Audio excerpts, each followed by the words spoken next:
Kami ucapkan selamat datang kepada Wakil Ketua Dewan Komisioner Lembaga Penjamin Simpanan, Bapak Farid Ashar Nasution, bersama dengan Wakil Rektor Bidang Akademik dan Kemahasiswaan Universitas Hasanuddin, Prof. Ruslin beserta jajaran.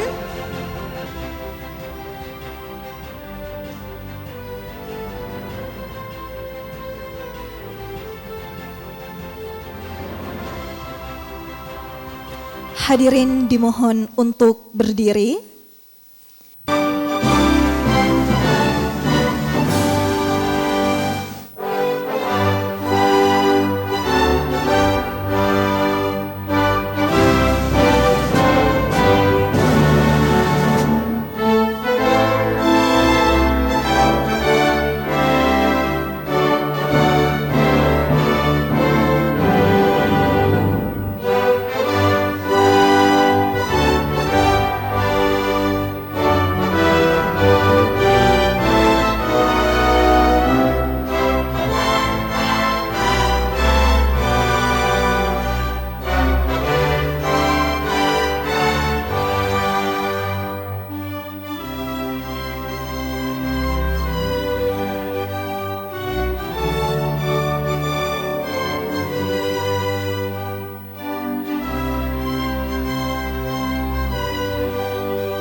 Universitas Hasanuddin, panjimu kita bawa serta, panjangkan ide dan bakti agamamu kita bawa bersama, membina kejayaan nusa Indonesia bahagia, putra putrimu kini bangkit dengan jiwa Hasanuddin. Gerakan kami padamu negeri, isikan kami bagimu berdiri, alma mater Universitas Hasanuddin, karunia ilahi, ayam jantan lambang perkasa, benteng teguh wira buana.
pagi dan salam sejahtera bagi kita semua. Mengawali acara hari ini, mari kita buka dengan pantun Bapak Ibu. Mohon dibantu untuk cakepnya. Pergi ke Losari di pagi hari, angin sepoi menemani suasana. Selamat datang kami ucapkan setulus hati di Universitas Hasanuddin, tempat terjalinnya kerjasama. Bapak Ibu hadirin, izinkan saya untuk menyapa tamu undangan terlebih dahulu.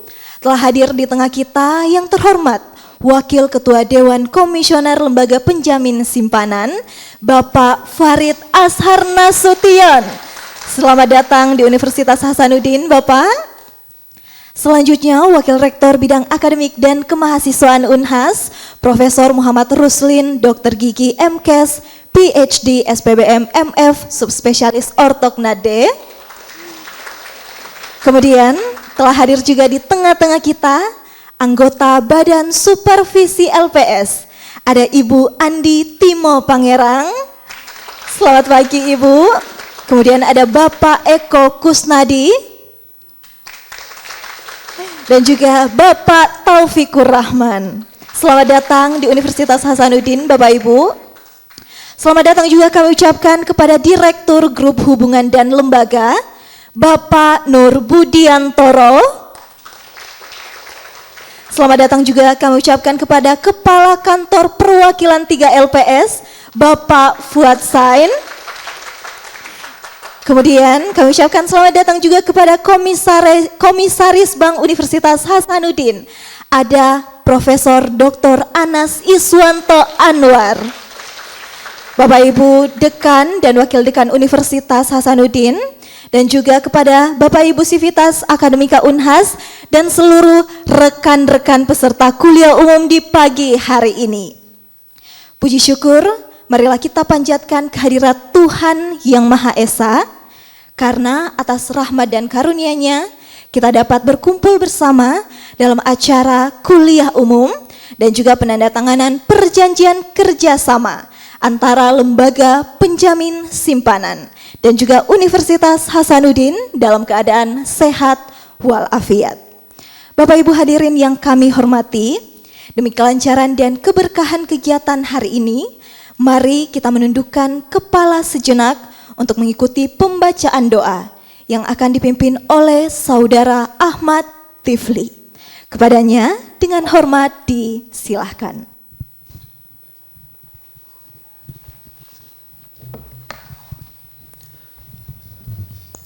Assalamualaikum warahmatullahi wabarakatuh.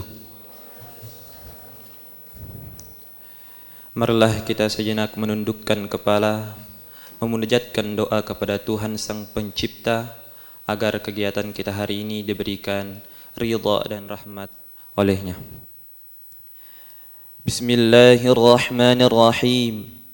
Alhamdulillahi rabbil alamin, hamdan syakirin, hamdan na'imin, hamdan yuafi ni'mahu wa yukafi'u mazidah. يا ربنا لك الحمد كما ينبغي لجلال وجهك الكريم وعظيم سلطانك. اللهم صل على سيدنا محمد وعلى آل سيدنا محمد.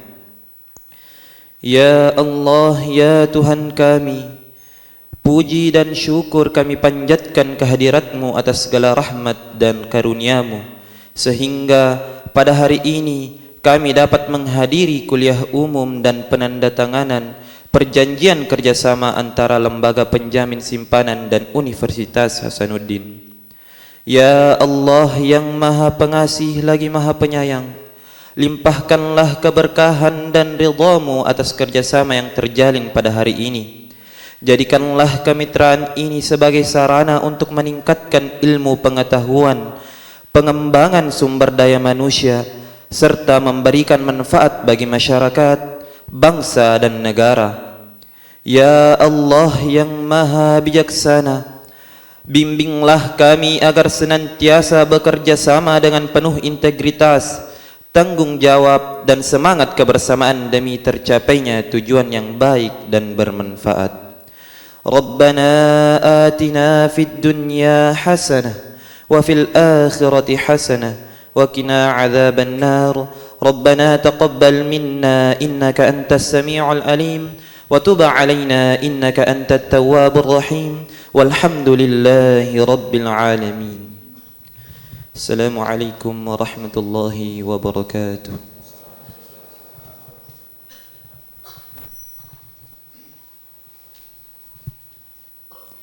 Bapak Ibu hadirin, selanjutnya mari kita simak bersama sambutan dari Wakil Rektor Bidang Akademik dan Kemahasiswaan.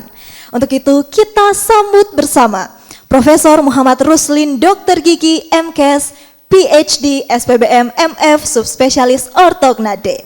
Kepada Bapak dengan hormat disilahkan.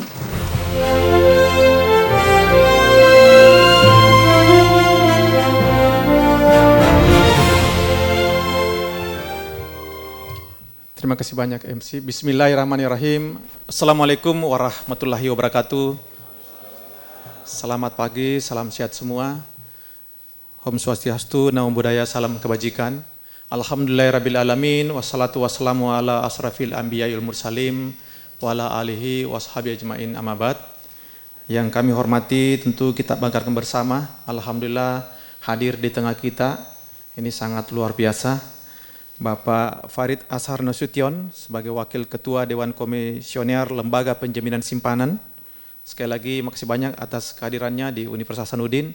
Ini yang pertama kali, mudah-mudahan nanti ada jadwal rutin untuk selalu hadir, memberi menginspirasi terkhusus kepada mahasiswa Universitas Hasanuddin. Yang kami hormati, hadir juga membersamai kita di sini anggota Badan Supervisi LPS, ada Ibu Andi Timo Pangerang. Terima kasih banyak atas kehadirannya. Saya sering ditraktir makan malam sama beliau. Dan terlalu dikasih wejangan-wejangan. Yang kami hormati Bapak Eko Kusnadi, Bapak Taufikur Rahman, makasih banyak atas kehadirannya. Dan Alhamdulillah hadir juga Bapak Nur Budiantoro sebagai Direktur Grup Hubungan Lembaga. Makasih banyak Pak. Dan ini selalu yang menjaga UNHAS juga, Bapak Fuad Sen, Kepala Kantor Perwakilan 3 LPS di UNHAS di Makassar. Jadi beliau bisa merangkap. Jadi kalau ada masalah di UNHAS, masalah hubungan kami dengan LPS, berarti Pak Eko, Pak Fuad yang bertanggung jawab. Makasih banyak ya Pak Fuad, selama ini selalu diskusi kita intens, apa yang harus kira-kira dilakukan antara UNHAS dengan LPS ke depan, terkhusus dalam hal pengembangan mahasiswa literasi keuangan sehingga ke depan anak-anak kita bisa lebih cerdas. Dan sudah ada program magangnya juga ya di LPS juga ya, sudah ada, dan ini mungkin lebih bisa nanti ditingkatkan. Kalau bisa bukan hanya di Makassar, bisa kemana-mana untuk memberi kontribusi yang lebih besar lagi. Alhamdulillah yang kami hormati ada beberapa dekan yang hadir dari keperawatan, dari pertanian, ada dari FIKP yang hadir. Makasih banyak Bapak Dekan atas kehadirannya, juga kepada terkhusus mahasiswa yang sangat luar biasa, yang sebenarnya hari ini kalau di UNHAS itu kuliahnya online di hari Jumat. Jadi kebijakan kita dari Senin sampai Kamis itu offline, di hari Jumat itu online. Jadi ini sepertinya by order datang ya. Itulah bentuk komitmen dari mahasiswa Universitas Hasanuddin untuk terus, mungkin ada hal yang perlu kita dengar, bisa menginspirasi kita semua. Bapak Ibu yang saya hormati, UNHAS punya komitmen yang sangat luar biasa bagaimana dalam hal peningkatan, apalagi saat ini kalau kita lihat, oh ya saya lupa menyapa saya punya senior, beliau komisaris di Bank UNHAS. Jadi UNHAS punya bank, mudah-mudahan nanti LPS juga bisa mensupervisi apa-apa yang dilakukan, kalau perlu bisa lebih besar ke depan untuk memberi sumbangsi, karena sebenarnya banyak hal yang kita hadirkan, contoh seperti Bank UNHAS itu sebagai laboratorium di kampus. Karena saat ini UNHAS atau perguruan tinggi itu sangat disadari umumnya kita sangat seperti Menara Gading, terlalu banyak teori, tapi tidak pernah belajar bagaimana mengetahui keadaan pasar di lapangan. Nah, kalau kita sudah punya laboratorium, dan itu salah satunya misalnya nanti teman-teman yang dari ekonomi, ya tinggal lihat bagaimana sih bank yang seharusnya, mungkin bisa belajarnya seperti itu. Kemarin juga saya baru resmikan Unhas Press. Jadi kami Unhas Press itu kami punya sekarang PT Multimedia Nusantara, Hadin. Itu juga sudah ada broadcasting apa segala macam. Kami punya TV Unhas yang sudah TV analog, itu sudah disiarkan. Itu semua bentuk dari bagian dari laboratorium yang kita berikan kepada mahasiswa sehingga mereka bisa lebih dekat dengan dunia usaha, dunia industri. Begitu juga dengan kurikulum, kami sudah membuat suatu kurikulum yang sifatnya ada dua semester yang sifatnya mata kuliahnya non tatap muka, yang diberikan kesempatan kepada mahasiswa untuk bisa keluar, untuk bisa belajar seperti misalnya magang, karena dulu kami banyak masukan dari stakeholder, informasinya kalau masa Unhas yang pergi magang di luar, cari pengalaman di luar itu sering izin-izin, sedikit-sedikit izin karena masih ada kuliah, sedikit-sedikit izin karena lagi bimbingan tugas akhir. Nah itu kami kemarin kurikulumnya kami udah bagi, semester pertama sampai semester 5 itu sistem kuliahnya adalah tatap muka. Semester 6 sampai dengan 7 itu kuliahnya sistem non tatap muka, yang artinya bisa dilakukan di luar, di tempat-tempat magang, dimanapun itu mereka untuk mencari pengalaman yang sudah membridging antara pengalaman akademisi, teori dengan pengalaman di lapangan. Sehingga mereka, kalau istilah saya, mereka anak gen X sekarang itu mereka selalu kadang, ini ordal. Mereka diterima kerja karena ordal. Orang dalam. Nah saya bilang Anda sekarang kesempatan untuk menjadi ordal. Karena belum selesai sarjana sudah mengenal industri, sudah masuk bergabung, pasti portofolio Anda langsung di watching, di mitra kerjanya itu di industrinya sehingga dikenali lebih awal. Nah akhirnya Anda menjadi ordal. Jadi pada saat industrinya ingin menerima karyawan, pasti mereka ingin menerima yang sudah pernah magang di situ. Nah itu salah satu upaya kita mendekatkan mahasiswa kita dengan mitra industri dunia kerja sehingga mereka lebih cepat ada pengalaman di lapangan sehingga mereka betul-betul siap jadi sumber daya yang lebih memberi dampak lebih besar ke depannya. Bapak Ibu yang saya hormati, terkhusus kepada Bapak Ketua Komisioner, Wakil, sekali lagi atas nama pimpinan terima kasih banyak atas kehadirannya. Bapak Rektor titip tolong Unhas dibantu, disupport apa hal yang perlu kami lakukan.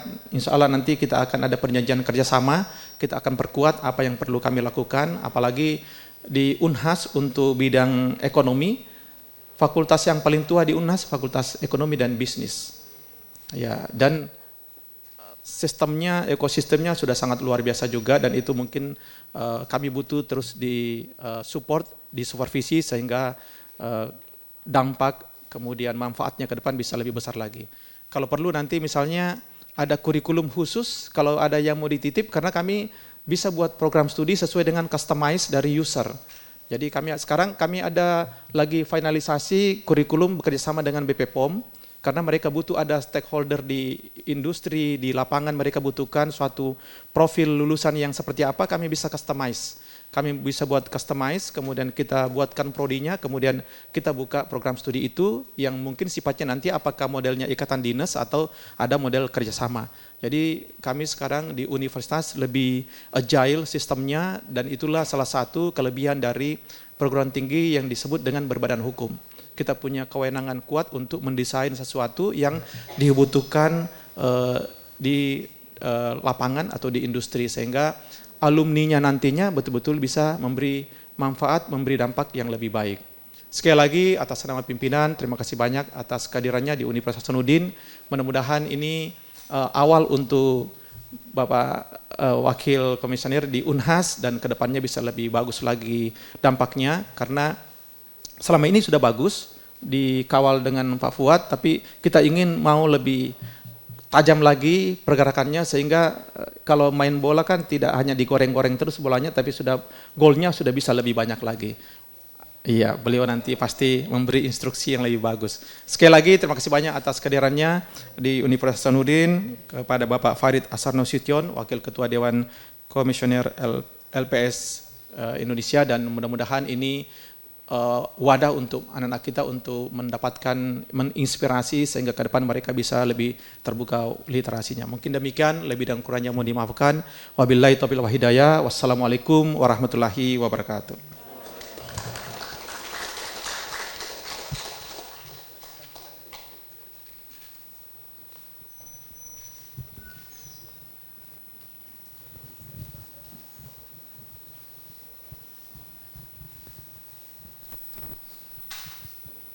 Terima kasih banyak Prof atas sambutannya.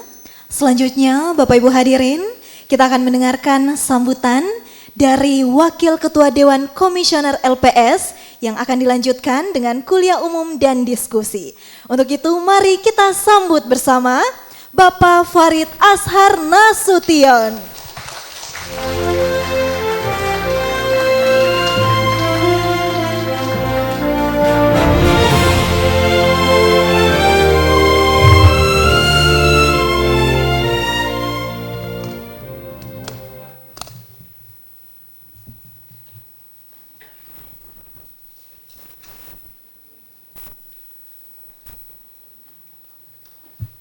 Ini karena digabung jadi saya harus sambutan dulu, jadi harus saya sapa dulu. Bismillahirrahmanirrahim, Assalamualaikum warahmatullahi wabarakatuh.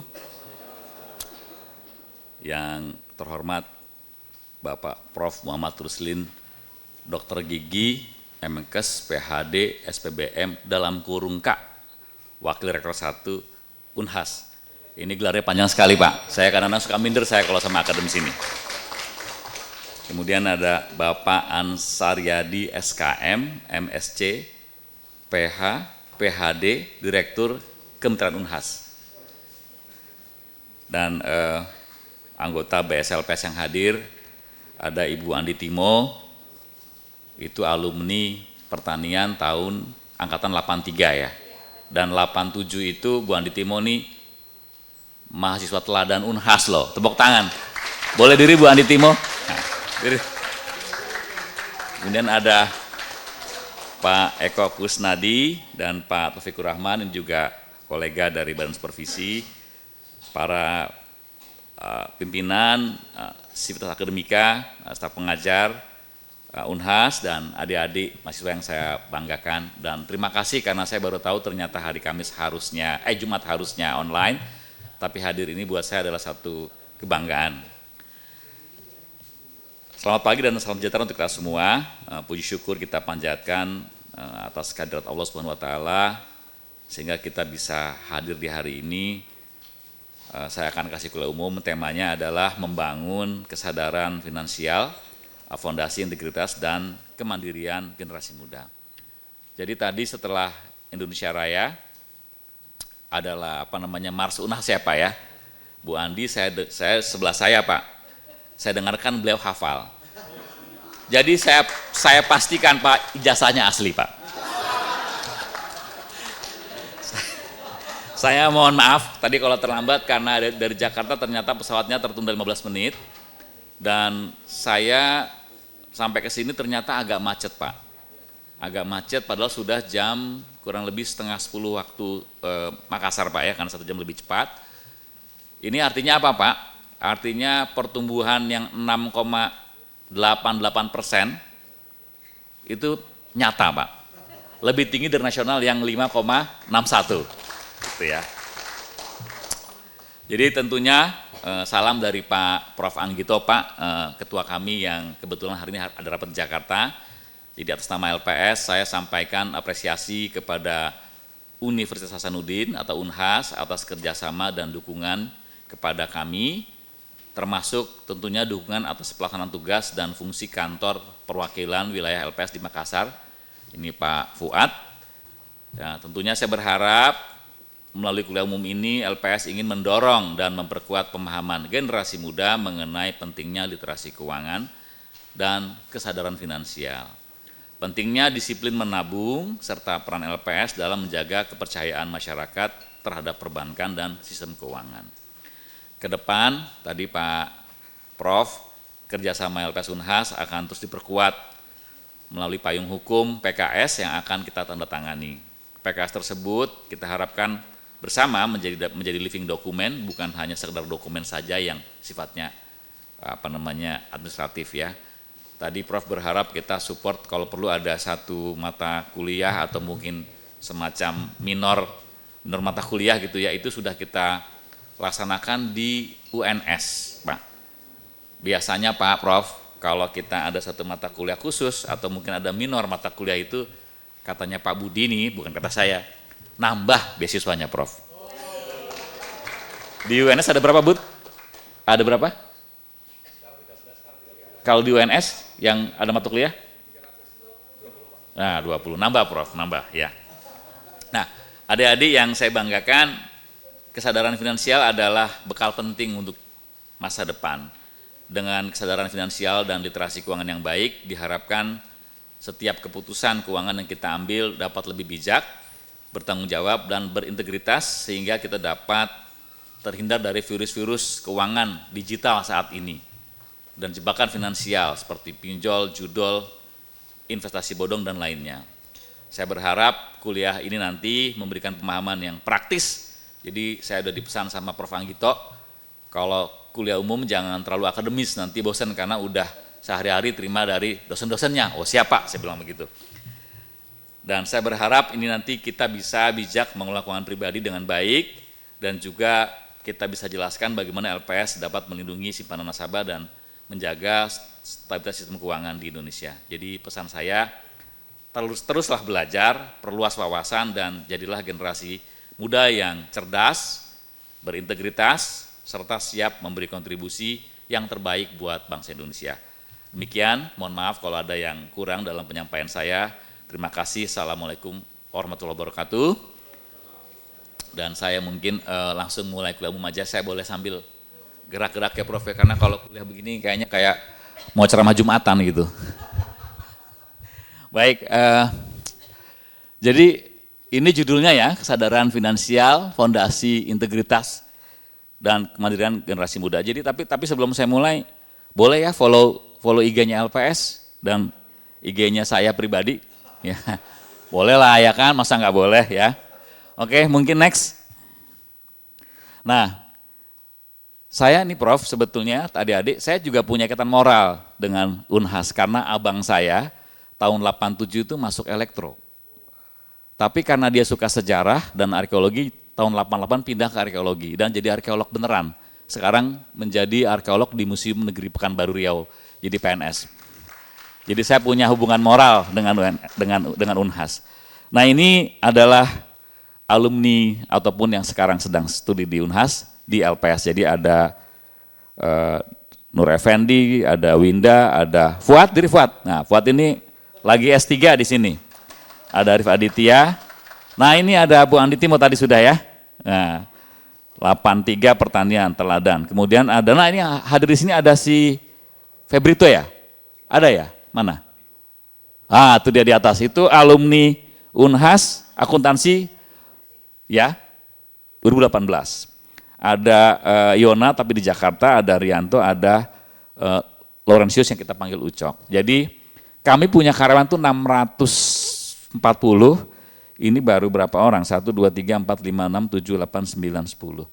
Baru 1% sedikit Prof, jadi mungkin teman-teman dari nanti kalau sudah lulus, kalau nanti kita buka lowongan, daftarlah ya biar ada yang namanya keseimbangan demografi. Nah, dari wilayah timur begitu. Oke, next. Boleh lanjut? Nah, saya tidak sebanyak Prof tadi gelarnya. Jadi kalau dulu saya kuliahnya di STAN ya, Sekolah Tinggi Akuntansi Negara. Ini sama dengan Pak Fuad, dengan Pak Taufik ya, beliau ini adik kelas saya dua-duanya. Jadi karena kami sekolah kedinasan Pak, sampai kapanpun mereka adik kelas saya Pak. Nggak boleh ngelawan sama saya Pak. Kemudian saya lanjut di Prasmul, Prasmul Mulia, dan di IPB S2-nya. Karena saya ini hobinya angka, otak-atik keuangan, jadi saya sering belajar gitu. Saya sempat belajar di LBS, belajar mengenai corporate finance, belajar juga di IMF Singapura mengenai regulasi framework soal derivatif gitu. Dan saya terakhir sekolah di BI untuk pimpinan, dan saya adalah kader bela negara. Wah, dari Kemenhan. Ya. Saya juga punya sertifikasi di WMI, administrasi juga untuk yang di broker dealer di sekuritas. Kalau kerja memang saya dari dulu tuh ekosistemnya merah putih Prof, ya adik-adik ya. Jadi di Kementerian Keuangan, pernah di Bahana itu BUMN, di LPS balik lagi ke Bahana dan Jiwasraya, balik lagi ke LPS, jadi hanya di situ aja. Memang saya hobinya keuangan. Jadi kalau saya tuh dibilangnya orang bengkel gitu ya. Jadi kalau ada perusahaan rusak, kalau ada mobil rusak, kalau bengkel ya, saya lihat ini kira-kira mau saya jual, saya pretelin atau saya benerin. Nah, tapi saya perusahaan Pak, jadi ada perusahaan rusak, saya lihat, saya pretelin, jual part demi part, atau saya restrukturisasi, saya jual. Nah kira-kira itu, jadi sama dengan Prof, kalau ada orang giginya rusak dibenerin gitu ya, kira-kira begitulah ya. Oke, next. Ini outline-nya, jadi ada 7 yang mau saya sampaikan mengenai bagaimana dominasi generasi muda yang melek digital sampai dengan nanti tips dasar pengelolaan keuangan. Lanjut. Mungkin biar agak seru kita kuis dulu ya, Kahoot dulu ya. Bisa dimulai nggak? Boleh? Udah, oke, coba. Teman-teman silakan ya, ini apa namanya join. Coba kita lihat berapa orang yang ikut nih. Ya, silahkan teman-teman untuk di-scan barcode-nya. Prof boleh ikut Prof? Boleh ikut Prof, boleh ini. Ini bukan untuk anak-anak aja, untuk semua kita yang di sini nih. Ini berapa orang ya? Ini ada nggak 100 orang nih?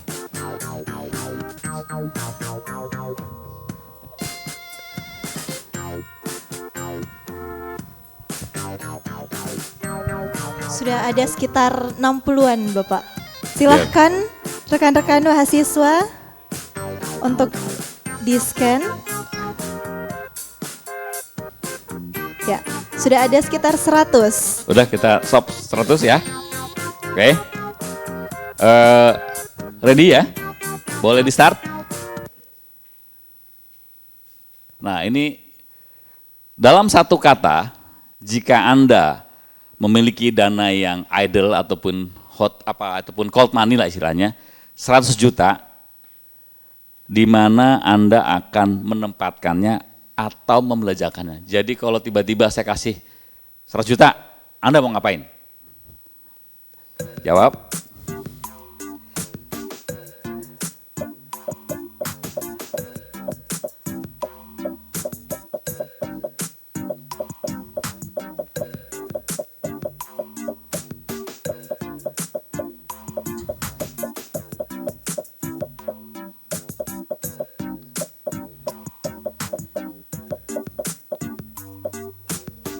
Banyak yang jawab ini.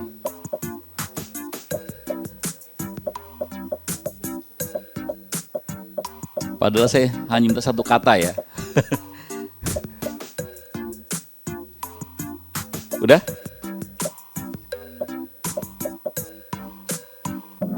Oke. Coba kita lihat jawabannya. Wow, bervariasi. Wih, saham, tabung. Ini kotak yang besar ini berarti mewakili paling besar populasinya ya. Prof, ini anak-anak UNAS luar biasa loh Prof. Ya, masih pada kuliah sudah mikir investasi. Tepuk tangan dong. Kedua, nabung, ketiga saham ya, it's okay lah. Investasi saham. Sekarang saya, kalau investasi kan terlalu umum ya. Sekarang coba yang tadi jawab saham atau investasi saham, berapa orang? Coba berapa orang yang saham? Oke, ya, oke. Masnya coba mas, bentar turun mas, bentar. Boleh? Kasih mic, ada nggak mic?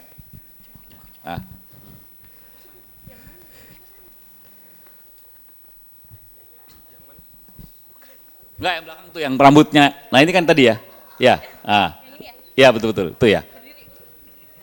Jawab saham tadi kan? Jawab saham kan? Ya. Apa kenapa jawab saham? Alasannya apa jawab saham? Boleh nggak tahu? Saya. Baik. Terima kasih. Nama dan dari fakultas apa? Oh ya. Perkenalkan saya Tristan dari Fakultas Vokasi. Vokasi. Ya. Investasi. Kenapa saya investasi saham? Karena di era yang sekarang ini kalau tidak investasi saham kayaknya susah sekali. Kenapa? Kalau tidak di zaman sekarang kalau tidak investasi saham susah sekali, Pak. Jadi susah harus sekali. Ya. Jadi harus kamu punya portofolio saham? Alhamdulillah ada, Pak. Terus dalam kondisi sekarang IHSG turun, rugi apa untung? Turun. Hah? Rugi Pak. Rugi? Iya. Nggak apa-apa. Cut loss nggak? Enggak Pak. Waduh, daya tahannya luar biasa ini. Tepuk tangan. Tolong dicatat ya. Dikasih voucher 100.000. Nah, ya kan? Makasih Pak. Oke. Sekarang saya mau yang apa namanya? Ini yang kecil-kecil nih, ada yang nih emas. Coba siapa yang emas? Mas mana? Mas, tadi kan sini. Yang ngaku mau beli emas.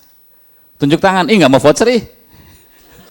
Baik, perkenalkan nama saya Andi Firayulianti.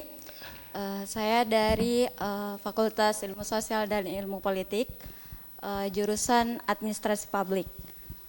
Kenapa saya pilih emas? Karena harga emas itu kan setiap tahunnya akan meningkat. Dan juga saya sedang menerapkan untuk sekarang ini karena masih mahasiswa, jadi saya menerapkan one year, one gold. One year, one gold. Iya. Gold itu kan mas, maksudnya one year, 1 gram, 100 gram. Semampunya Pak. Oh semampunya, Iya. luar biasa. Tolong dicatat, kasih voucher lagi 100.000. Ya. Oke, sekarang yang di sini nih, ada nggak di sini yang bilang mau nabung atau mau simpan uang di bank? Coba, mana? Yang di bank tadi, di sini nggak ada nih. Pak, yang sisi sebelah sini nih Pak, ini agak berani rupanya nih Pak. Kalau nggak saham, kripto jangan-jangan nih. Ada mbaknya? Nah di bank, kenapa mbak? Baik, perkenalkan nama saya Nabila dari Fakultas Matematika dan Ilmu Pengetahuan Alam. Alasan saya memilih ditabung di bank karena bank merupakan tempat penyimpanan yang aman, kemudian bisa dikumpulkan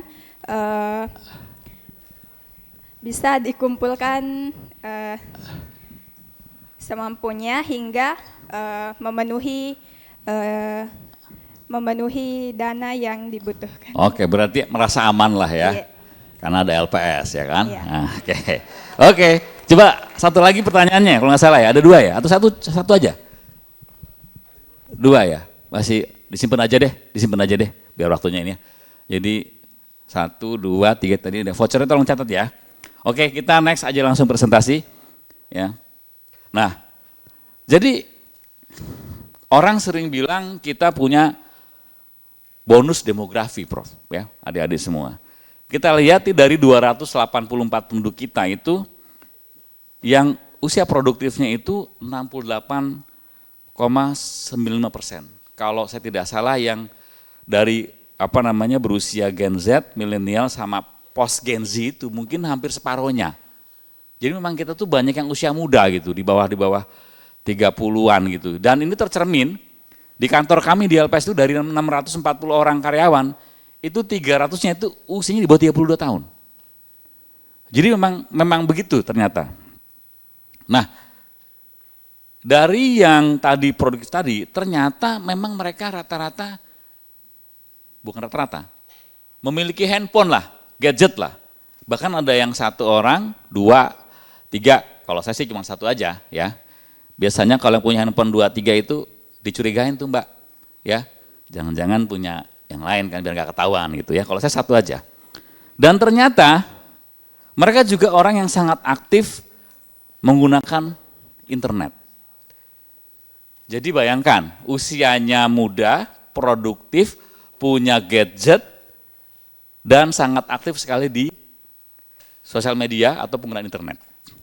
Ini kondisinya. Apakah ini baik? Ya baik. Artinya mereka dengan mudah mengakses informasi dari manapun. Dengan mudah mendapatkan berita dari manapun. Ini situasinya. Termasuk kemudahan juga dalam mengakses produk keuangan digital. Karena mereka punya handphone, punya rasa ingin tahu, menggunakan lewat internet. Next. Ini cuma sayangnya Prof, adik-adik sayangnya. Ternyata kalau kita survei dari literasi di Indonesia ini menggunakan skor PISA ya, ini tahun 2022, nanti nextnya itu tahun 2026 ini. Dari 81 negara yang dilihat, Indonesia hanya menempati peringkat 69. Jadi skor matematikanya 366, skor sainsnya 383, membacanya 359. Ya, jadi saya suka lihat itu kalau di Twitter ada anak SMA baris ditanya 3 kali 5 berapa? 16. Saya suka lihat kan ya? Suka lihat kan ya? Ternyata bener loh itu ternyata. Nah, jadi bisa kita bayangkan usia muda, produktif, rasa ingin tahunya besar, punya gadget, mudah akses informasi, tapi rendah literasinya. Jadi ini resikonya apa ya? Virus keuangan digital tuh dengan mudah akan masuk. Bahkan bisa terjebak. Ini yang pertama nih, menjadi rentan. FOMO, ya, fear of missing out, takut ketinggalan. Temennya beli itu dia ikut, temennya makan ini dia ikut. Lu udah makan di sini belum? Belum. Gimana rasanya? B aja, enggak bro, A plus, makan, ya kan? Takut dia, jadinya dia beli sesuatu karena apa ya? Karena rasa-rasa supaya nggak ketinggalan, boros. Kemudian yang kedua nih anak muda zaman sekarang tuh YOLO. You only live once. Jadi, alah hidup cuma sekali pak, cuma sekali mas, cuma sekali bro, sekali sis, kapan lagi kita? Jadi dia pengen langsung segera dapat kesenangannya gitu ya. Flexing dan segala macam. Yang terakhir ini juga FOPO, fear of other people's opinion, overthinking. Gampang stres, aduh jangan-jangan gue kalau begini nggak oke ya, jangan-jangan gue kalau pakai baju begini ketinggalan ya, jangan-jangan kalau gue nggak pakai iPhone 17 nggak ada yang mau berteman sama gue, kira-kira begitu. Bayangkan kalau kita punya perasaan ini, maka yang terjadi apa? Adik-adik yang masih kuliah mungkin dapat uang dari orang tua, sudah diukur sebenarnya untuk ini, untuk itu, tapi karena takut merasa tidak gaya kalau nggak makan di sini, takut merasa tidak gaya kalau tidak pakai baju ini, takut merasa tidak gaya kalau tidak pakai gadget ini, mulai dia masuk di pinjol. Pinjol itu soalnya sangat mudah sekali diakses, ya dengan gadget, pakai KTP, terus fast tagging, dia keluar. Padahal tahu nggak bunganya pinjol berapa? Pinjol itu bunganya sampai dengan 140% per tahun. Karena dia itu 0,4 per day. 30 hari berarti 4%. 10 hari 4%, kalau sebulan berarti 12%. Kemudian setahun berarti 144%. Ngeri kan? Kalaupun kita mau pakai usaha, kira-kira usaha apa yang bisa kita menghasilkan pendapatan, income di atas 144%? Kan pasti nggak ada. Ya, kecuali jualan narkoba barangkali, itu kan nggak mungkin, itu kan kejahatan kriminal ya. Nah terus biasanya tuh, saking pusingnya, dia gambling, dia ikut judi online. Ya, percaya sama saya, yang ikut-ikut coba-coba ikut judul nggak akan pernah menang. Karena Anda akan dipermainkan secara psikologi. Ikut pertama dikasih menang 100, ikut kedua 50, ikut ketiga 100 lagi. Merasa Anda bakal menang terus, Anda pasang semua, Anda lose 300. Kurang 50, Anda pinjol. Kemudian kalau punya uang, saya nggak mau pinjol, saya nggak judol, investasinya tergiur dengan apa? Yang bodong, ya, diiming-imingi tinggi. Nah seperti itu. Next, nih, ini buktinya. Ternyata memang betul, 60% pengguna pinjol adalah anak muda. Jadi yang usianya 19 sampai 34 itu 60%. Mendominasi. Dan ternyata mohon maaf ya, dulu kita berpikir kalau perempuan itu lebih selektif, lebih hati-hati, sama aja ini. 49 perempuan, laki-laki 51. Jadi sama aja gitu ya. Dan di Pulau Jawa yang paling banyak. Ini tadi saya bilang pinjol ya, judol ya. Perputarannya segitu besar itu sampai perkiraannya tahun 2025 itu 1.101 kuadriliun ya, jadi 1.100 triliun, bayangin itu, gede banget. Jadi kita harus hati-hati. Ya, jadi anak muda yang punya keinginan besar, tapi literasinya tidak cukup baik, gampang banget. Ya, ini kan biasanya tuh kalau yang anak kuliahan ataupun anak baru kerja itu, dia di-generate masuk pinjolnya tuh lewat belanja, lewat pay letter ya. Coba di sini siapa yang suka buka-buka internet belanja tanggal kembar? Ada kan? Ya, Shopee tanggal kembar gitu kan? Ya. Kemudian duitnya kurang, pay letter, ya. Gitu. Gimana Bu Andi? Betul kan? Coba di sini coba jujur. Siapa yang pernah belanja online dengan mengharapkan menunggu tanggal kembar? Ah tuh, ada tuh Prof, benar kan? Kalau duitnya kurang pay letter betul? Enggak, langsung cash ya, oke good kalau gitu ya. Jadi hati-hati tuh, karena didorong tadi takut ketinggalan zaman gitu ya. Oke, next. Nah, jadi makanya penting bagi kita semua ya, untuk membangun yang kita sebut namanya kesadaran finansial. Ya. Jadi apa itu? Bukan hanya sekedar tahu, bukan hanya sekedar soal kita punya uang atau tidak punya uang, tapi kita mampu mengelola keuangan secara bijak, disiplin, dan bertanggung jawab. Jadi adik-adik yang kuliahnya di FEB mungkin belajar soal dari yang makro, mikro, keuangan dan sebagainya. Adik-adik yang mungkin suka buka-buka internet gitu ya, juga lihat soal keuangan. Jadi apa kuncinya? Yang pertama adalah self awareness, jadi kesadaran kita sendiri. Kedua, disiplin dan pertanggungjawaban. Nah, ini saya bukan ceramah ya, karena saya kebetulan beragama Islam gitu. Sebenarnya tuh konsep dasarnya tuh sederhana dan saya kira di semua agama sama. Ya. Pertama adalah harta itu wajib kita dapatkan dengan cara halal dan etis. Di sini kalau saya kutip Al-Baqarah itu 188, dan janganlah kamu memakan harta di antara kamu dengan cara yang batil. Saya kira semua sama. Yang namanya mencuri di semua agama pasti berdosa kan? Betul ya? Korupsi juga sama kan? Semua agama loh ya, betul ya? Nah, harta itu wajib dikelola dengan cara yang hemat, tidak boros, israf berlebih-lebihan. Jadi di sini saya quote surat Al-Isra ayat 27, sungguhnya orang-orang yang pemboros itu adalah saudara setan. Orang-orang yang suka mubazir itu adalah setan ya. Inna mubazirina yuhana sayatin kalau bahasa Qur'annya.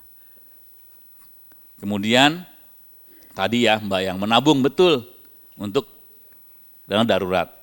Itu dulu di surat Yusuf dikisahkan bahwa hendaklah kamu bercocok tanam 7 tahun sebagaimana biasa, kemudian apa yang kamu tuai hendaklah kamu biarkan dan hanya sedikit yang kamu makan, itu sambungannya. Jadi sebenarnya konseptual framework ini sebenarnya semua agama mengajarkan cara mendapatkan harta dengan cara yang baik dan etis, nggak boleh boros ya, nggak boleh berlebih-lebihan, dan kita simpan sebagian ya, begitu. Oke, lanjut. Nah, kenapa ini menjadi penting kita membangun yang namanya kesadaran finansial sejak muda, sejak kecil, sejak sekolah, sejak kuliah? Karena apa? Ya, kalau kita tidak mampu menahan diri dari godaan tanggal kembar, ya, diskon, pay letter, cicilan, kalau kita merasa nggak nyaman, kalau nggak terlihat tidak cool, tidak keren di mata orang lain, tidak sabar menunggu masa depan kita, nggak sabar menunggu hasil, semuanya serba instan, maka sesungguhnya persoalannya bukan kepada jumlah uang kita punya, tapi pada apa? Pada pengendalian diri kita, disiplin kita, dan integritas pribadi. Kenapa saya bilang itu integritas pribadi? Bayangkan, tarik nafas dalam-dalam, tanya sama diri sendiri. Kalau kita ini dikasih orang tua kita jajan 100.000, 200.000, 1 juta, nggak bisa kita kendalikan keinginan kita, hawa nafsu kita, gimana kita mau dikasih uang 100 miliar? Benar nggak? Betul nggak? Ya kan? Adik-adik yang kuliah kan pasti bercita-cita. Ada yang mau jadi pengusaha, ya, ada yang mau jadi karyawan, ya, ada yang mau jadi istri dokter, ada juga loh ya, kuliah supaya dapat calon dokter, ada juga Prof, ada juga itu, ada juga seperti itu, ya kan? Ada juga yang ingin menjadi mungkin pemimpin negara, ya. Bayangkan kalau kita aja gagal, kita nggak disiplin, kelola dana kita sendiri, terus gimana nanti kalau kita dikasih amanah yang lebih besar lagi gitu. Karena kuncinya di situ. Saya bersyukur punya istri yang ibu rumah tangga biasa sebelumnya kerja, ini Bu Andi Timo kenal dengan istri saya. Istri saya itu, saya dulu sempat kerja tadi ya, di Bahana itu di Capital Market. Jadi kalau saya bawa pulang uang atau terima uang lebih dari yang biasanya, dia tanya sama saya, ini uang apa ya? Gitu, oh ini uang bonus misalnya, atau ini misalnya kita dikasih jatah IPO lewat koperasi, terus marketnya naik, kita jual, seperti itu.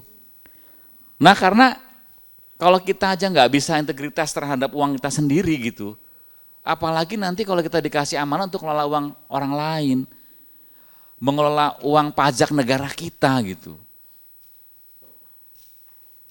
Makanya dari sekarang ini kita harus biasakan, kita disiplin, kita integritas dalam pengelolaan uang. Dan kuncinya harus belajar, literasi keuangannya ditingkatkan. Jadi kembali lagi sebetulnya, yang namanya kesadaran finansial itu bukan soal, oh dia uangnya banyak makanya gampang bisa invest sana sini. Tapi itu cermin dari karakter seseorang. Makanya saya tidak heran dulu kita berpikir kalau kita nggak punya uang kita nggak bisa invest. Ternyata nggak juga, anak-anak zaman sekarang tadi udah ada yang punya saham tuh ya. Mas ya, meskipun sekarang lagi turun ya kan. Sama mas, saya juga sama begitu. Ada temennya, jangan khawatir ya. Nah, lanjut.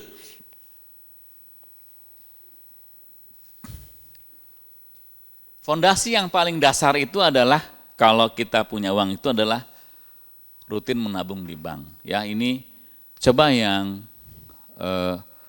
anak dari FEB mana? Ada tunjuk tangan anak FEB? Ada? Nah, coba kasih mic coba. Ini nggak ngetes, jangan khawatir. Dapat voucher pasti, ya kan? Gitu ya.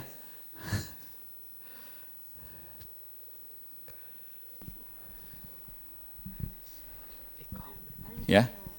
Coba saya mau tanya kan, ada kan ya itu kalau di makro tuh Y sama dengan C plus S plus I gitu ya. Kamu jurusan apa? Manajemen Pak. Tapi belajar pengetahuan ilmu ekonomi nggak? Belajar Pak. Ya, ada kan pendapatan sama dengan konsumsi ditambah tabungan tambah investasi, betul ada nggak itu? Ada Pak. Hah? Iya Pak. Ada, oh benar Pak. ada. Ada Pak. Iya. Notasinya kan Y sama dengan Y sama dengan Prof, ini dicek Prof. Jangan-jangan sering begadang ini, tapi nggak ini, jangan-jangan sering main Mobile Legends nih. Ya, Y sama dengan C plus S plus I gitu ya, betul ya? Iya Pak, betul Pak. Ya, pendapatan sama dengan konsumsi saving dan investasi. Kalau dalam konteks makro ditambah G dalam kurung X min M. Wah, macam-macam lah itu ya kalau unsur negara. Jadi artinya apa? Ya, kita duduk Mas. Tenang, tetap dapat voucher, tenang, ya. Pendapatan kita itu setelah kita konsumsi disuruh tabung tuh, ya. Kalau ada lebih lagi kita investasi gitu, ya. Jadi makanya ada istilah namanya kalau offense investing itu wins the game, defense saving itu wins the champion. Jadi emang jangka panjang itu, ya. Jadi jangka panjang. Bahkan dalam teori itu kalau yang sangat konservatif bilang nggak ada yang namanya D di situ, debt nggak ada, C plus S plus I aja, nggak ada D-nya gitu ya. Nah, orang itu kalau menabung itu menunda kesenangan ya. Jadi kita tahan-tahan diri, disiplin dan konsisten. Kemudian juga ini sebenarnya managing resiko kita gitu. Tahun masa depan takutnya ntar ada sakit, ada keperluan apa. Dan pengendalian diri ya. Tadi Mbak yang tadi di sini ya yang nabung di bank ya. Kenapa? Karena aman. Memang nabung itu harusnya di bank aja ya. Bank umum, bank syariah, ya, bank BUMN, bank swasta nasional, BPR juga boleh. Kenapa? Karena ada LPS yang menjamin. Jadi ku aman ada LPS. Ini kalau nabung kita nyimpen itu di zaman sekarang itu nyimpen di rumah, ada yang dimakan rayap, ya kan? Nah, ini kan kasihan nih. Nah, dengan ketentuan yang ada, ya semua bank di Indonesia ini menjadi peserta penjaminan LPS. Jadi kita dijamin oleh LPS itu 2 miliar per nasabah per bank. Sepanjang satu ya kan tercatat. Kedua tidak melebihi tingkat bunga penjaminan. Ketiga tidak menyebabkan bank gagal ataupun punya kredit macet. Nabungnya apa ya? Bisa di bank konven, bisa di bank syariah. Bentuknya apa ya? Bisa tabungan, bisa giro, bisa deposito dan lain-lain. Jadi kalau punya uang ditabung dulu. Saya bukan melarang investasi Mas, enggak. Investasi itu konsepnya adalah kalau itu kita sudah tercukupi konsumsinya dan tabungannya. Karena kalau kita nggak punya tabungan, begitu kayak sekarang, punya saham apa aja? Jangan-jangan punya saham gorengan lagi. Jadi begitu habis gone dia. Kan? Karena ya pas saat tinggi ya kita untung, tapi kalau pas turun ya kita rugi kan gitu ya. Oke, lanjut. Nah jadi kalau sederhananya ya ini saya sedikit cerita soal LPS ya. LPS itu adalah lembaga yang dibentuk oleh Undang-Undang 24 tahun 2004 ya, yang terakhir dirubah dengan Undang-Undang 4 2023 Undang-Undang P2SK. Dengan tujuan untuk menjamin dan melindungi dana masyarakat yang ditempatkan pada bank, serta nanti ya mulai tahun 2028 polis asuransi baik yang diterbitkan oleh perusahaan asuransi maupun yang syariah ya. Jadi tugasnya pertama menjamin simpanan nasabah penyimpan, kemudian melakukan resolusi kalau ada bank yang bermasalah kita obati, kita sehatkan. Kalau ternyata dia nggak bisa disehatkan, kita matikan, kita suntik mati ya, gitu kan? Tapi dijamin, kita bayar nasabahnya. Ya, kita juga bersama BI, bersama OJK, Kementerian Keuangan, turut aktif dalam memelihara stabilitas sistem keuangan sesuai dengan kewenangan masing-masing. Yang terakhir tadi nanti ini baru mulai tahun 2028 itu paling lambat Januari 2028 kita menjamin polis asuransi dan kalau nanti ada yang masalah juga kita tangani. Itu tugas dan fungsinya LPS. Lanjut.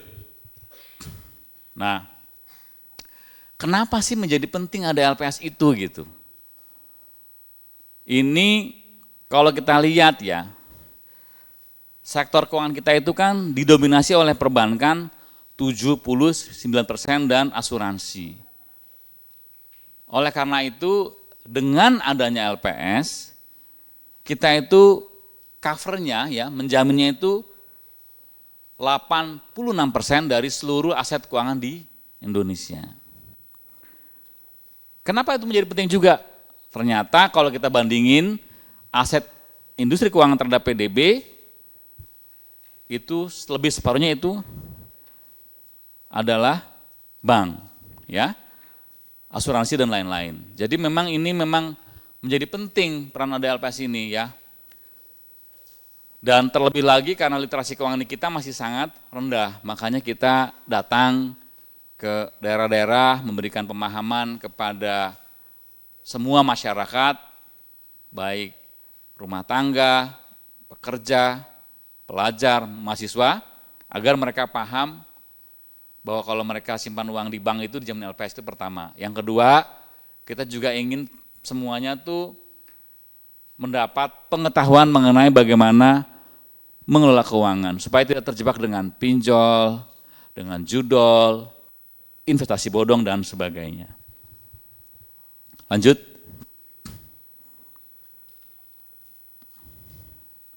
Tadi sebagai bagian dari KSSK atau Komite Stabilitas Sistem Keuangan, kita bersama-sama dengan Kementerian Keuangan, Bank Indonesia dan LPS dan OJK menjaga kestabilan sistem keuangan di Indonesia.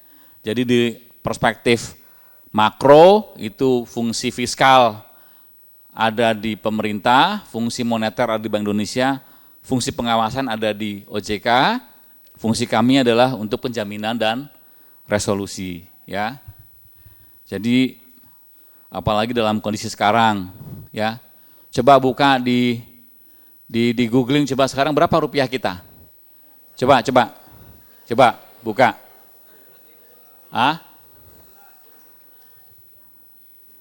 Coba berapa rupiah kita? Kalau nggak tahu saya ajarin USD, IDR, nanti keluar angkanya. Berapa coba? Berapa? Coba kasih mic salah satu. Siapa aja? Ini yang pakai batik nih, ya. Nah, kasih mic. Udah buka berapa rupiahnya? Mas ini kuliah umum loh Mas, bukan kondangan loh Mas, ya. Oke, baik. Yang saya dapatkan di sini yaitu 18.171 rupiah. Yakin? Naik lagi. Coba saya cek. Bentar. Penasaran saya.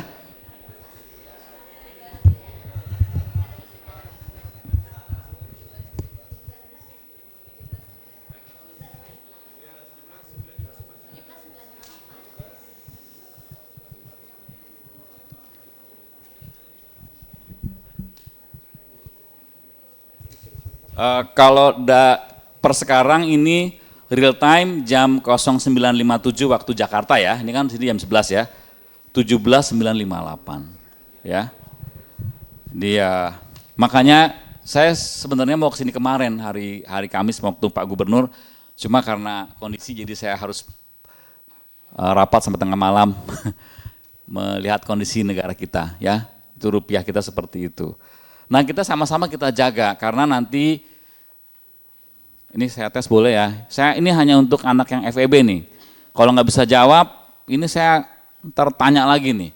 Coba yang merasa berani maju ke sini satu orang FEB. Coba mana? Ini maju Mbak, maju sini. Atau situ aja lah, kasih mic.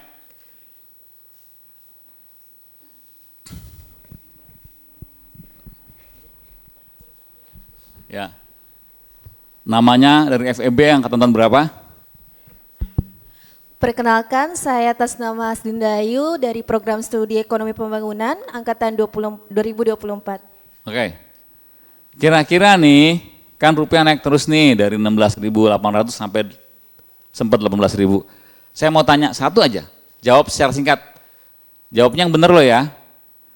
Dampaknya apa kalau rupiah terus melemah? Dampaknya.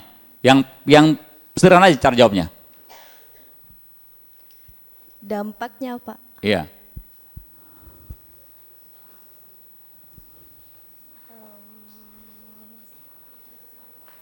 Kenaikan harga barang. Ya, good. Ya. Karena yang paling gampang itu sebetulnya. Karena kebetulan kita nih banyak impornya gitu, ya. Duduk, ya. Terima kasih Bapak. Ya karena ini ada agak sedikit akademik, kasihnya 150.000. Nah, ya kan? ya. Oke, lanjut.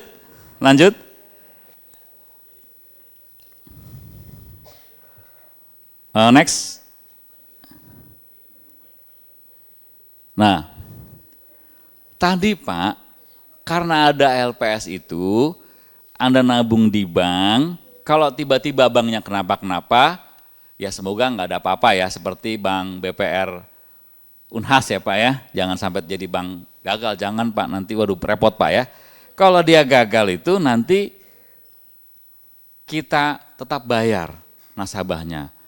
Per nasabah itu adalah per nasabah per bank itu 2 miliar sepanjang tadi ya tercatat tidak melebihi tingkat bunga penjaminan LPS dan tidak menyebabkan bank gagal atau punya kredit macet. Nah ini, jadi ini tugasnya ini sangat mulia sekali gitu ya. Jadi Anda nggak usah khawatir ya, nabung di bank ya, nabung di bank, jangan nabung di pacar, jangan ya. Nabungnya di bank ya, jangan juga ya di celengan boleh, tapi nanti jumlah tertentu taruh di bank gitu ya. Jadi kita aman, ini ada lagunya ku aman, ada LPS kayak gitu. Next. Nah, ini tips yang sebetulnya sangat-sangat sederhana, tapi orang-orang sering lupa gitu. Ya. Kalau kita punya uang itu begitu dapat nih, kalau bagi adik-adik yang dikirimin uang sama orang tua itu, tentukan tujuan, bikin planning gitu ya, buat makan berapa, buat ongkos berapa, ya. Jangan makan belum udah mikirin beli kosmetik, jangan ya, kan jangan gitu. Nah, ya nanti kecuali dana darurat dan sebagainya. Kemudian ini juga penting, sisihkan bukan sisakan. Jadi kalau mau nabung itu ya, kalau yang udah punya penghasilan, kalau ada dia kan masih kuliah ya, yang udah bekerja, ya pertama selain bersedekah ya, mungkin ada zakat segala macam, disisihkan, jangan disisain. Sisihkan bukan sisakan, ya. Gitu. Nah, gimana caranya supaya kita bisa menyisihkan bukan menyisakan? Maka ya, yang penting adalah beli yang dibutuhkan, bukan yang diinginkan, gitu. Karena biasanya orang itu lebih sering membeli yang diinginkan ketimbang yang dibutuhkan, yang diinginkan ketimbang yang dibutuhkan, betul, gitu ya. Gitu. Ini contoh nih, ini sering sekali terjadi nih. Kalau orang bekerja, misalnya punya, lihat saya katakan penghasilan 10 juta per bulan, tadinya dia pakai mungkin handphonenya Samsung yang agak-agak jadul lah ya. Kemudian karena dia berprestasi, naik 20% menjadi 12 juta. Ya. Dengan asumsi dia nggak ganti handphone, dia nggak ganti gaya hidup, dia punya tambahan pendapatan berapa tadi? 2 juta. At least sekurang-kurangnya dia bisa nabung 2 juta sebulan, betul nggak?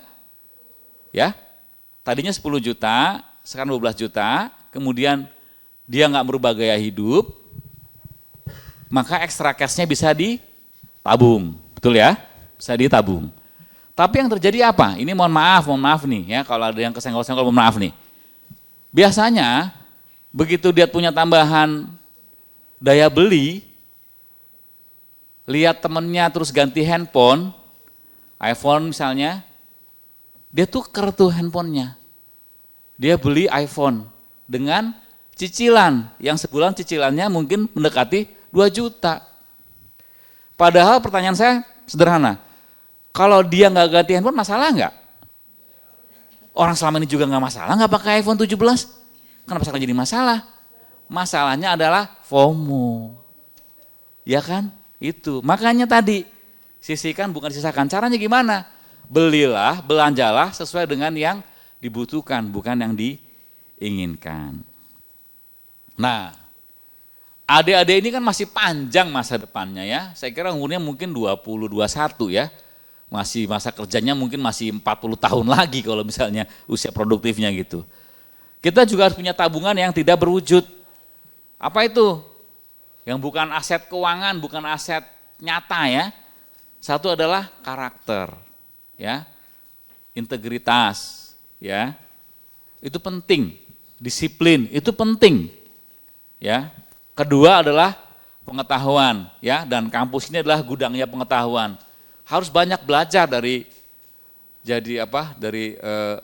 dosen-dosennya, ya. Saya bukan anti AI saya.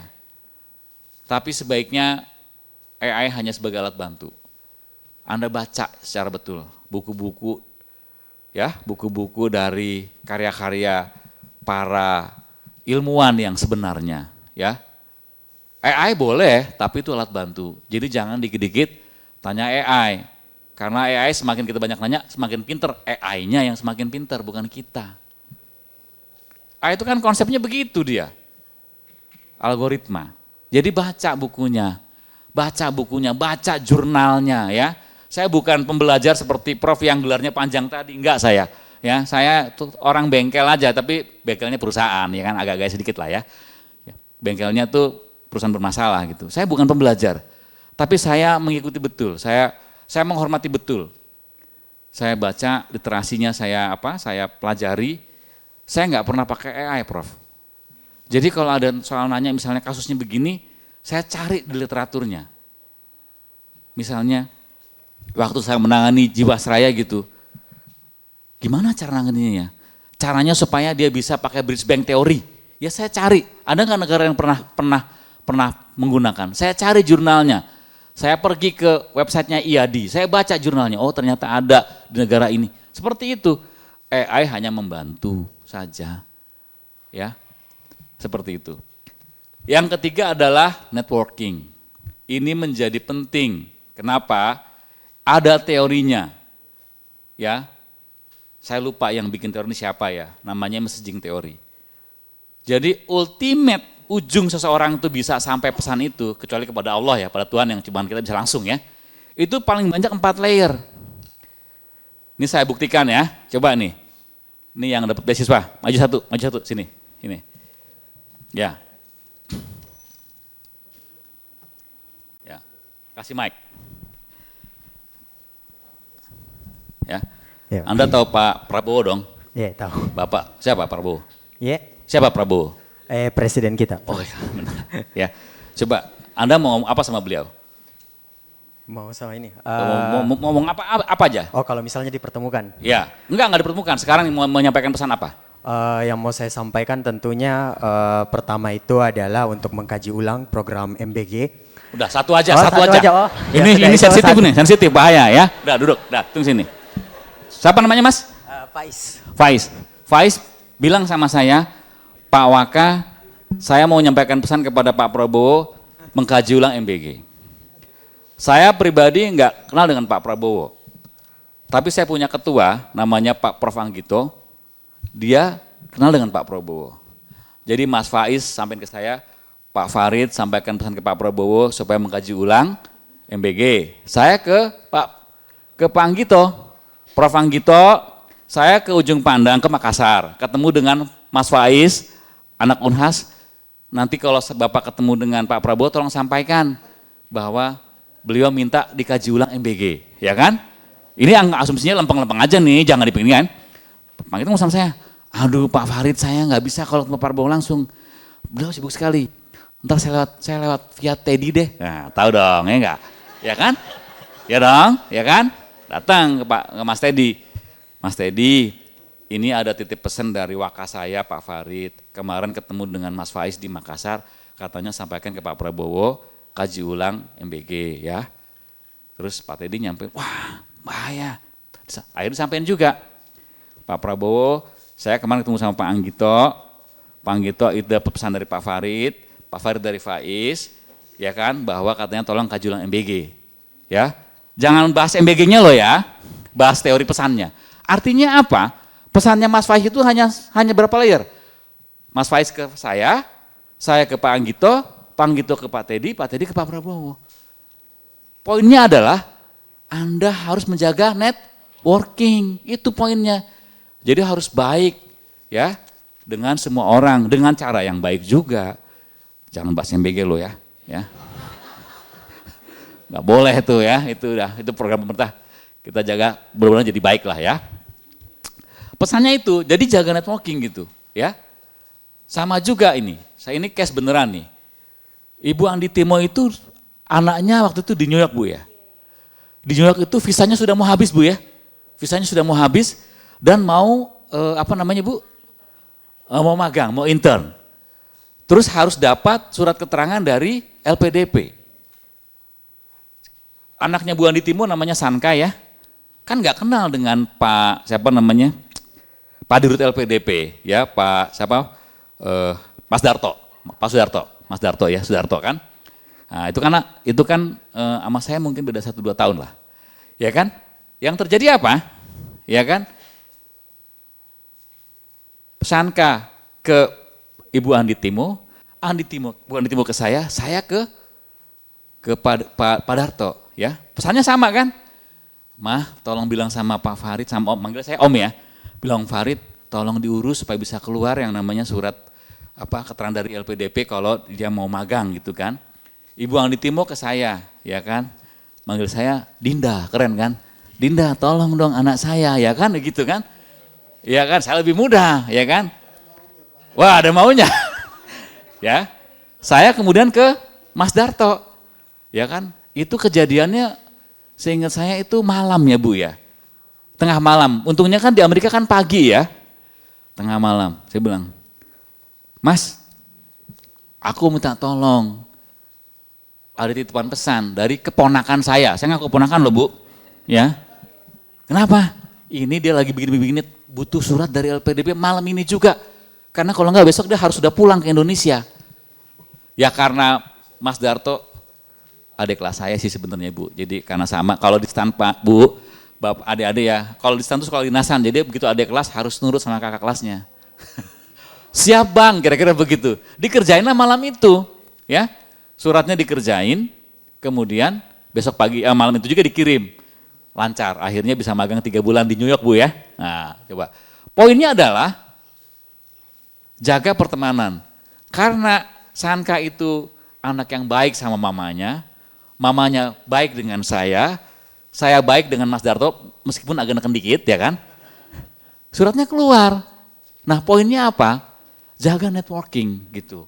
Ya tadi tuh, jadi pertama tentukan tujuan, sisihkan bukan sisakan, beli yang diperlukan bukan yang diinginkan. Yang ketiga adalah kita harus punya karakter, jujur, jaga pertemanan dan pengetahuan. Oke, next. Ini soalnya udah jam 11:10, mungkin bisa ditanda tangan. Nah ini juga nih yang kedua. Ini kata Bung Hatta, kurang cerdas dapat diperbaiki dengan belajar. Ya, saya tambahin, kurang cerdas dapat diperbaiki dengan belajar, bukan dengan AI. Kurang cakap dapat dihilangkan dengan pengalaman. Ya, jadi latihan. Kalau sekarang itu mungkin magang tadi kata Prof tadi ya, masuk ke industri. Namun tidak jujur itu sulit diperbaiki. Makanya penting menjaga kejujuran. Salah satu bentuk kejujurannya apa? Ya kalau ngerjain tugas jangan pakai AI. Ya, dikerjain dulu. AI-nya nanti membantu saja. Bukan saya anti AI loh, enggak ya, tapi itu perlu begitu. Ini kalau kata Warren Buffett, coba tadi yang saham, tahu siapa dia? Dites loh ya kan, jangan-jangan cuman, tahu kan? Waduh, gawat ini. Warren Buffett itu adalah investor yang luar biasa di US ya, dia pemain saham, investor yang luar biasa. Dia bilang adalah investasi terbaik itu yang kamu buat adalah investasi diri sendiri. Ya, semakin kamu banyak belajar, kamu akan mendapatkan yang banyak juga. Jadi jangan berhenti belajar di sini ya. Baca, ya belajar itu bisa dari membaca buku, bertanya kepada yang lebih tahu, berdiskusi, mengamati dan sebagainya. Oke, next. Nah, ini ya kata kuncinya. Jadi yang namanya integritas itu tidak lahir seketika saat seseorang diberi jabatan. Tetapi dibentuk dari kebiasaan kecil yang konsisten. Makanya tadi siapa yang sama dengan saya? Mas Hari ya, sama Mas Kafit ya. Saya malu Prof, terlambat Prof. Demi Allah saya malu, saya tuh gusar. Sudah terlambat dari Jakarta 15 menit, saya kan nggak bisa bilang pesawatnya terlambat kan. Sampai di mobil itu ternyata, mohon maaf Prof, kartu e-tolnya si driver itu nggak bisa kebaca. Saya deg-degan karena saya tidak pernah terlambat selama ini. Mungkin Bu ATP, Pak Taufik, ini Pak Fuad yang pernah bersama saya orang yang bukan on time lagi, in time betul ya. Acara 9:30 saya sudah datang jam 9 seperempat saya. Tadi saya malu, maka tadi saya minta maaf, saya malu sekali ya. Cuman supaya nggak ketahuan saya pakai alasan, oh ini berhasil rupanya di Makassar pembangunannya 6,8% gitu ya. Tapi saya itu dimulai dari yang sederhana. Ya. Yang naik motor pakai helm. Ya, bukan juga soal keselamatan, tapi memang begitu aturannya. Jadi itu enggak tiba-tiba, ya. Enggak tiba-tiba. Saya bukan ngomongin orang, ya, mungkin adik-adik semua sudah baca tadi ya ini soal Mas Faiz, soal review MBG. Mudah-mudahan sampai pesannya Mas, ya. Karena sekarang ini kan dengan kasusnya siapa namanya kepala BGN itu kan, mudah-mudahan ini menjadi perhatian bahwa program sebaik itu, ya, kalau itu dikerjakan dengan baik, dikelola ekosistemnya dengan baik, kan itu kan dampaknya kepada masyarakat semua, ya, ya petani, peternak, ya, semua kan bermanfaat juga, yang menerima juga bermanfaat, ya. Mungkin nanti bisa dilihat lagi dengan ada kasus ini. Artinya apa? Kalau kita nggak terbiasa tadi tuh, kita nggak bisa kelola uang 100.000, gimana dikasih kelola uang 350 triliun gitu kan. Nah jadi penting, jadi kita ya kalau yang tugas belajar dengan baik ya, baca dengan baik ya, jangan nyontek ya, jangan bolos kuliah ya tanpa alasan sampai tadi harus ganti kebijakan ya Prof ya, sering izin kan. Akhirnya dikasih kebijakan, udah silakan magang supaya nanti bagian dari mata kuliah. Jadi itu aja karena udah jam 11:15, nanti kita tanda tangan, saya nggak salah pertanyaan lagi ya. Ya udah kalau kelamaan saya tanya aja. Perkenalkan, nama saya Nafila Pramesya Lakari dari Fakultas Ilmu Budaya. Untuk kata-kata yang tadi disebutkan oleh Bung Hatta. Iya, bagus. Ya. Yang kedua tadi ya, salah satu tips sederhana mengelola uang itu apa? Coba, siapa? Yang paling sana tuh, yang pojok, yang cepetan tuh. Coba.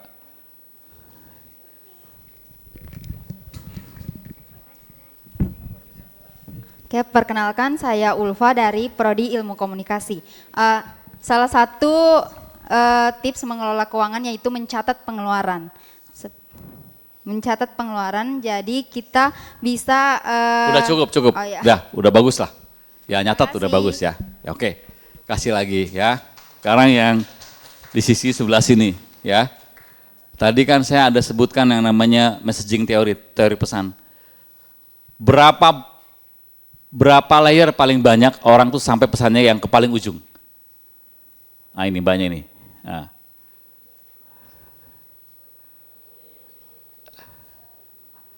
Yes, dah, betul. Ya, kasih yang ini ya. Jadi itu. Nah, jadi demikian ya. Jadi jaga, kalau yang sudah biasanya, kalau yang saya kasih pesan, kalau yang sudah bekerja itu saya selalu bilang begini, bekerja dengan integritas, bekerja dengan cerdas ya. Bekerja dengan ikhlas ya. Kalau yang kuliah juga sama, belajar dengan integritas ya, belajar dengan cerdas, belajar dengan ikhlas, jangan kepaksa ya, gitu. Aduh, jangan, karena sekarang ini banyak orang yang nggak bisa belajar. Prof, demikian Bapak, Ibu, adik-adik semua, terima kasih. Semoga bermanfaat. Saya mohon maaf kalau ada kesalahan dan saya pastikan Mas Faiz aman-aman aja ya. Ya. Terima kasih, selamat pagi, assalamualaikum warahmatullahi wabarakatuh. Selanjutnya kami mengundang dengan hormat Wakil Rektor Bidang Akademik dan Kemahasiswaan, Prof. Ruslin untuk dapat bergabung ke atas panggung untuk melakukan penandatanganan perjanjian kerjasama antara Lembaga Penjamin Simpanan dan Universitas Hasanuddin.